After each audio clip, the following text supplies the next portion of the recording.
Adventurers Anonymous, The Unholy Alliance. Episode 2, Beneath Oaths and Chains. Morning came slowly. Pale light filtered through tangled vines and fractured stone, spilling into the shallow alcove where the group had sheltered. Roots pressed through the remains of old masonry, and damp earth clung to everything. Sleep had offered rest, but nothing more. Whatever had taken their memories still held them fast. Scar was the first to rise. He stretched once, scanned the alcove, then reached into the undergrowth and retrieved a long stick. Without ceremony, he prodded Artemis Starseeker through a gap in his armor. The paladin groaned, turned his head away, and promptly went still again. Scar poked him a second time. Artemis stirred, opened one eye, and muttered something indistinct before finally sitting up. Nearby, Vicky's Muras knelt with quiet focus, murmuring under his breath as arcane energy gathered at his fingertips. Slowly, a familiar took shape beside him. A black and grey tabby cat, compact and alert, with a pair of small leathery bat wings folded awkwardly against its sides. Scar stared at the creature for a long moment. "Meat's back on the menu," he stated. Without comment, Vicky's Muras dismissed the familiar back into its pocket dimension. Alnun spent the early moments reacquainting himself with his short sword and scimitar, testing their balance through practice rather than memory. Hunger followed quickly. Scar disappeared into the surrounding brush and returned with several red mushrooms, one bearing a pattern disturbingly similar to a skull. With evident confidence, Scar offered them to Vicky's Muras. The wily goblin, even absent of memory, was cautious and re-summoned his familiar. When the familiar was summoned again, it crept forward, sniffed the mushrooms carefully, then lifted its head and fixed Scar with a slow, unimpressed stare. After a pause, it nudged the mushrooms back toward him. As a result, they all ate nothing. Empty stomachs soon made themselves audibly known. The soft rumbling joined the uneven crunch of boots over root and stone as the group set off east. Scar ranged ahead of the others, gliding through the trees on instinct, while the rest followed with far less subtlety. The forest gradually thinned. Brush fell away as the path widened into a proper dirt road, its edges worn smooth by frequent passage. Whatever moved through here did so often and without care for quiet. Then sound reached them, metal striking bone, guttural moans, strained voices shouting orders through rising panic. Scar returned quickly. Ahead lay the road and a fight under severe pressure. From the edge of the tree line, the party could see human soldiers holding a strained formation. Their armor was battered, their spear wall buckling as undead pressed in from all sides. At the center stood a tall commander wielding a massive greatsword, barking orders and forcing discipline where it still remained. Something felt wrong. Only as they drew closer did the unsettling detail emerge. Whenever a soldier fell, their body flickered violently, vanishing for a heartbeat before snapping back into place, as though reality itself hesitated to claim them. There was no time for discussion. They moved. Scar struck first. His dagger slipped between dead flesh and shattered bone. Vicky's Muras loosed a firebolt from the tree line, the blast briefly lighting the road's edge. Irene murmured dark syllables, her magic spreading unease through the undead ranks. Alnun charged directly into the fray, blades flashing as he engaged a towering ogre zombie looming above the field. His strikes cut deep, though the creature barely reacted. Artemis raised his holy symbol and called upon divine flame. Nothing answered. For a moment, he stood amid chaos, his faith unanswered. The ogre turned its fury toward Alnan and struck him down with crushing force. Bone cracked.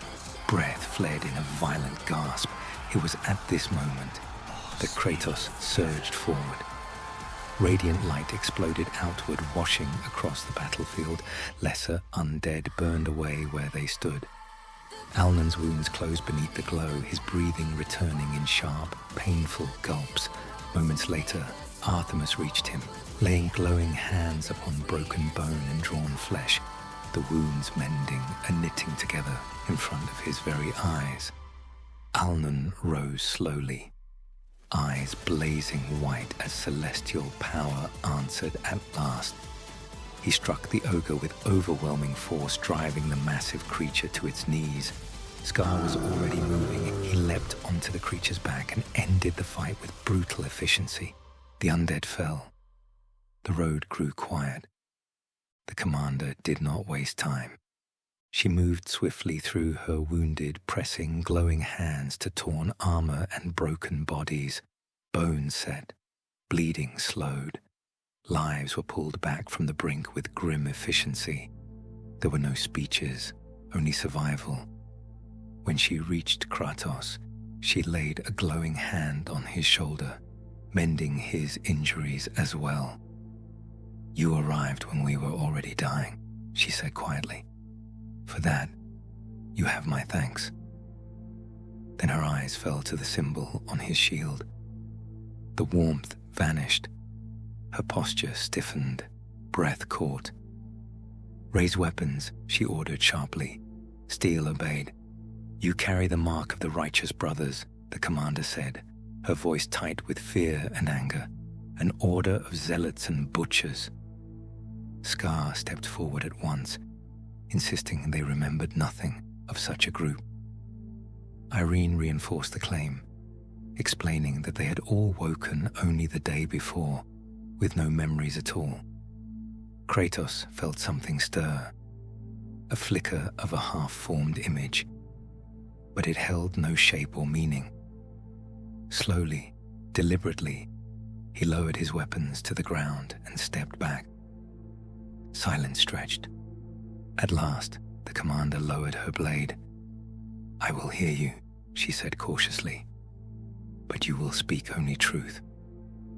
She raised one hand and wove a lattice of glowing magic around her wrist and throat. The spell did not seek compliance. It demanded consequence. She bound herself to truth on pain of death. Any deliberate lie would cost her life. Only then did she speak. She gave her name as Illyria. She spoke of refugees, of a world ruined by calamity, and of survival bought through hard choices and harsher necessities. She offered the party temporary sanctuary within her encampment. Under watchful escort, they followed. The road climbed steadily toward a fortified hilltop camp. Conversation faded beneath the steady rhythm of boots and measuring glances. Whatever safety awaited them would not be unconditional. At the gates, their weapons were taken. Inside, the truth of the encampment revealed itself in iron and scars. Goblins and small folk labored beneath guard, shackled at wrist and ankle. Old wounds marked their skin. Fear followed every movement. Vikismuras noticed how they avoided Kratos entirely. As such, Vikismuras did not bother to hide his reaction. His eyes lingered on the shackles, on the bowed heads, on the scars that marked repeated punishment. When he finally spoke, his voice was tight with contained anger. "They're people," he said. "You've chained them like animals." The camp grew noticeably quieter. Illyria turned to face him fully. Her expression hardened, not with shame, but with resolve. "They are alive," she replied, "because I made choices you have not had to make." She gestured toward the walls, the watchtowers, the soldiers who still moved with exhaustion etched into every step. "This world does not forgive weakness," Illyria continued. "Food is scarce. Labor is survival. Those who cannot protect themselves must still contribute, or everyone starves. Irene stepped forward, disbelief coloring her voice. You call this contribution? This is slavery. Illyria's jaw tightened. I call it necessity, she said. I have buried children. I have watched my people die because we tried mercy before order. Sanctuary lies north, and we will reach it, but only if we endure long enough to get there. She met Vicky Morris's gaze without flinching. You see cruelty, Illyria said quietly. I see the only reason any of us are still breathing. No one answered immediately. Seeking answers, Alnun and Irene approached Illyria to learn more about the world they had forgotten. Before answering, the commander cast a subtle spell over the group, ensuring that none of them could speak a deliberate lie in her presence.